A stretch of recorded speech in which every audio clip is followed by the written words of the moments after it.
Realidade em Pauta está de volta e agora vamos conhecer mais sobre a possibilidade de doações entre vivos, que beneficiou Ana Paula, transplantada 2 vezes.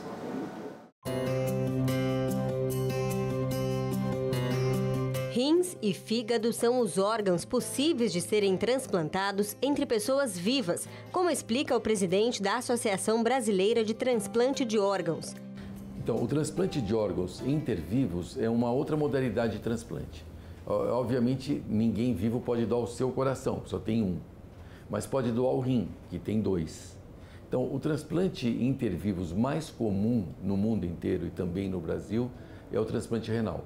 Então, o transplante renal você muitas vezes faz vários testes e verifica e eventualmente você doe um rim. Existem outros transplantes que podem ser feitos, mas com uma frequência menor. Por exemplo, transplante de pulmão.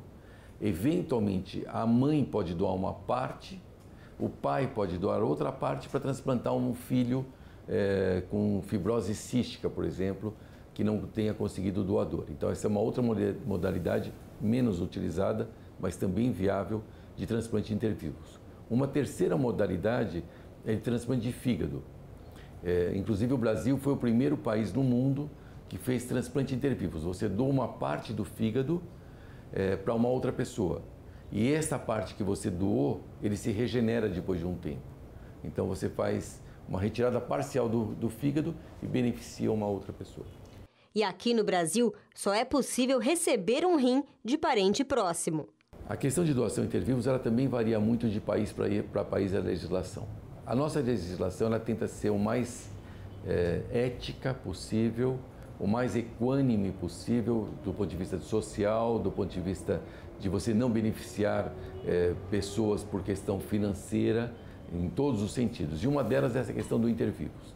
Para evitar que haja venda, que alguém venda o seu rim, não doe o seu rim, venda o seu rim para alguém que tenha muito dinheiro, a doação no Brasil é muito mais restrita que em outros países. Em outros países, essa doação é permitida, inclusive, ela é legal. Você pode vender o seu órgão porque ele é considerado que ele é seu. Portanto, você pode fazer o que você achar melhor com ele. No Brasil, não. No Brasil, para evitar isto, você só pode ser doador em vida de pessoas próximas, de parentes em linha reta, para que não haja uma venda escondida, vamos assim, de órgãos. Você assina que você está doando, quando na verdade você está recebendo por isso.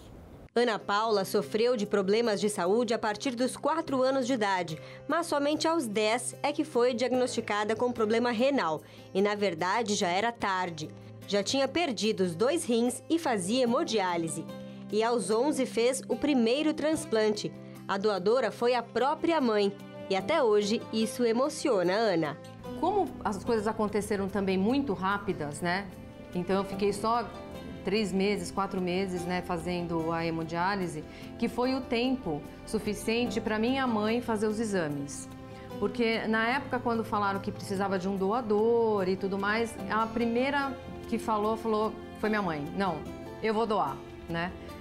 Aí ela foi e ainda me emociono, não tem jeito. E falou, bom, eu vou fazer os exames, ver se estava tudo certo. E aí os exames naquela época nem chegava perto do que é hoje, né? Porque hoje eu tenho um parâmetro dos 2 mundos, né? Hoje é muito rápido. Então você fazia exames, naquela época demorava os 3 meses aí de hemodiálise, né? 3 meses, 4 meses de hemodiálise.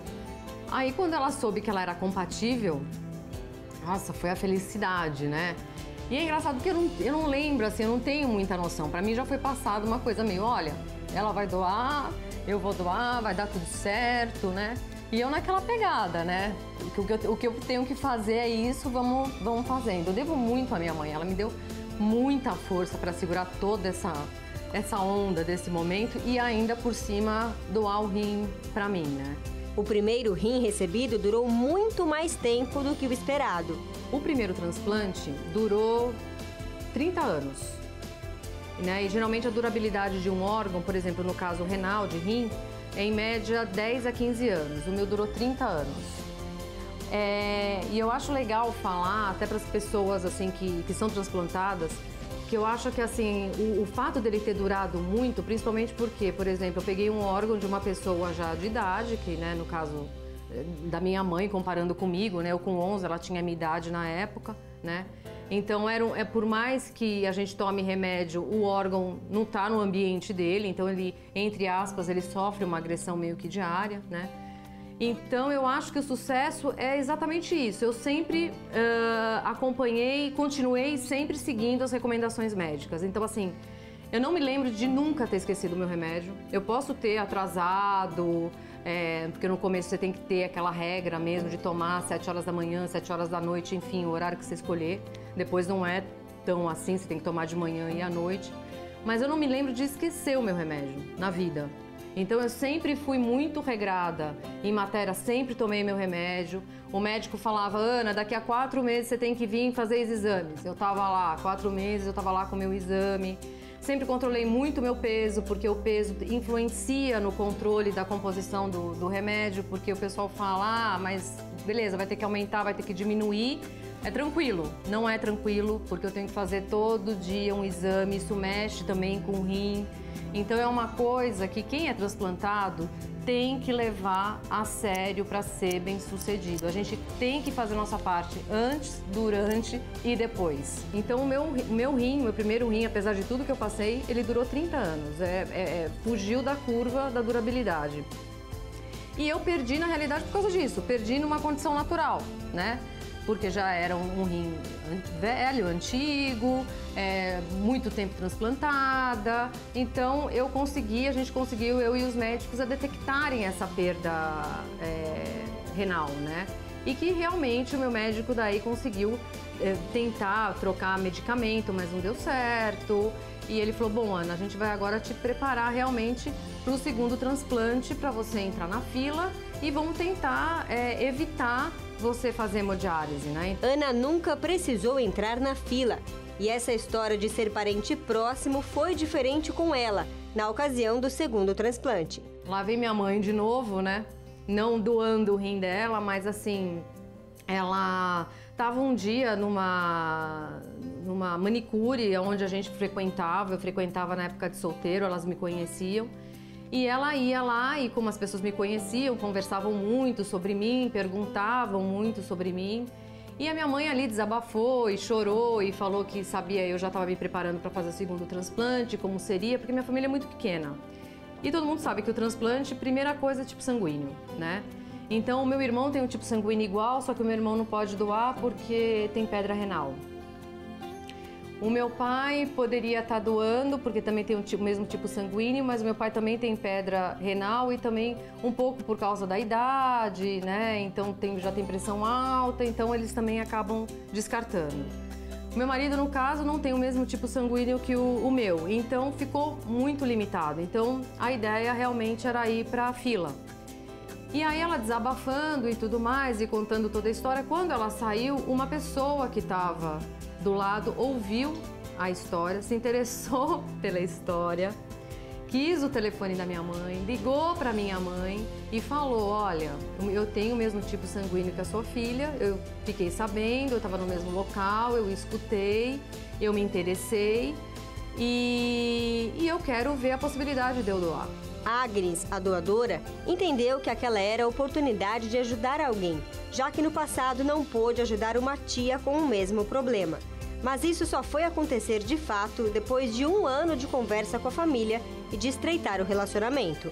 E aí meu médico orientou, falou, olha, tem todo um monte de etapas aí pela frente, né? A gente tem que conversar com ela, ela tem que ser uma pessoa saudável, a gente tem que pedir uma autorização para o juiz, né? Então tem que ser uma coisa muito alinhada, porque isso não é, o trato não é comercial, né? É algo que a pessoa tem que dar porque quer dar, né? Então, e assim foi, e ela foi firme até o último momento. Ana vive super bem e ganhou mais do que uma amiga. Mas ela lembra algo importante que deve ser observado por todos. Porque eu acho que isso é uma situação além, né? A gente não pode julgar ninguém, né? Eu já passei por um amigo meu que eu conheci quando eu fazia hemodiálise com 11 anos, a mãe dele se recusou a doar o rim para ele. E não é que ela não amava o filho, ela estava todo dia com o filho lá, sentada na cadeira, conversando com a gente, fazendo hemodiálise quase que junto. Ela amava, né, o filho.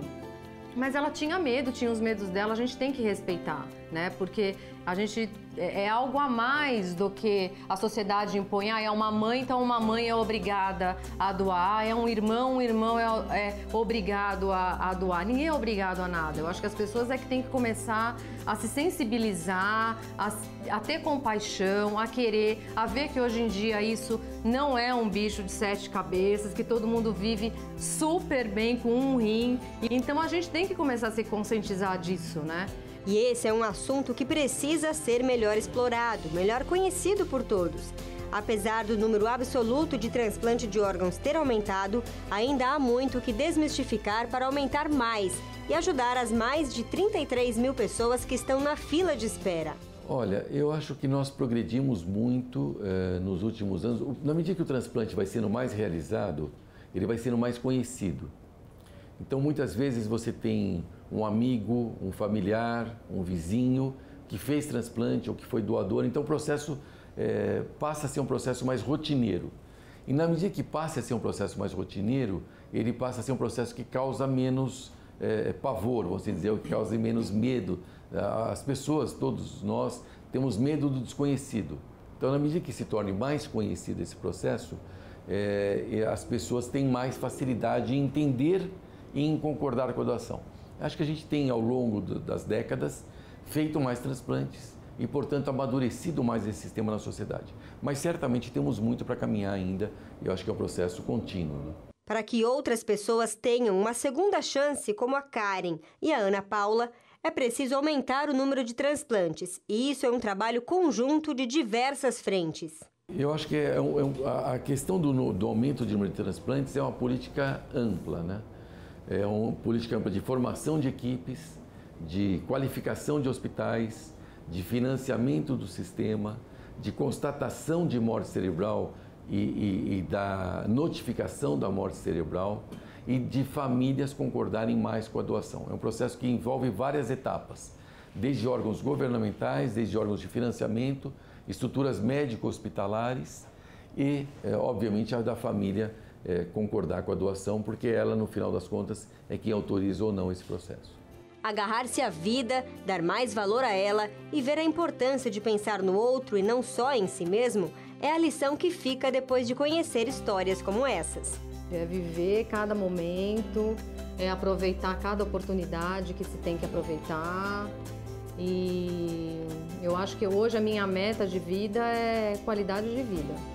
Qualidade de vida, fazer as coisas que eu gosto, estar com as pessoas que eu gosto, tentar ajudar os outros cada vez mais. Isso é uma coisa que eu me cobro, que eu gostaria muito de ajudar as pessoas e principalmente as pessoas que têm o mesmo problema que o meu, né? Porque a gente sabe como que é as coisas que a gente passa, os medos que a gente passa. E eu acho que de repente as pessoas realmente, que nem esse trabalho que estão fazendo de entrevista, e mostrar que a gente é um ser humano normal como outro qualquer, que a gente tem uma vida super normal, que não tem nada que a gente possa falar, ai, não posso fazer, né? Então, e a gente tem que encarar como se fosse uma etapa da vida não muito legal, mas depois que a gente fez o transplante, a gente tem que pensar no transplante, que é uma outra oportunidade. E a gente tem que agarrar isso com unhas e dentes e tratar a vida do mais normal possível.